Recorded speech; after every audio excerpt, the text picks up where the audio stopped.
சின்னத்திரையில் தொகுப்பாளினியாக அறிமுகமாகி Sun TV சீரியல்களில் நடித்தவர் சபர்ணா.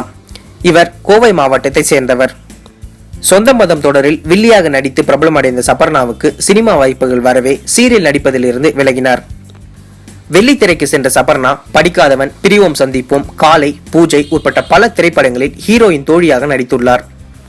தனது பெற்றோர் மாப்பிளை பார்ப்பதாகவும் அவரை திருமணம் செய்து கொள்ளப் போவதாகவும் சில ஆண்டுகளுக்கு முன்பு கூறியிருந்தார் சபர்ணா. மதுரவாயில் வசித்து வந்த இவர் இன்று சடலமாக காணப்பட்டார். அவரது தற்கொலைக்கு காரணம் குறித்து போலீசார் விசாரித்து வருகின்றனர். தொலைக்காட்சி நிகழ்ச்சி ஒன்றில் காதலில் விழுந்த அவருக்கு காதல் தோல்வி ஏற்பட்டதாக அவரே ஒரு முறை பேட்டியில் கூறியுள்ளார். இவரது தற்கொலைக்கு காரணம் காதலாக இருக்கும் என்ற கோணத்தில் போலீசார் விசாரித்து வருகின்றனர் என்பது கூடுதலான தகவல். சபர்ணாவின் ஆத்மா சாந்தி அடைய எங்க சேனல் நிக்ஸ் கலாட்டா சார்பா இறைவனை வேண்டிக்கிறோம்.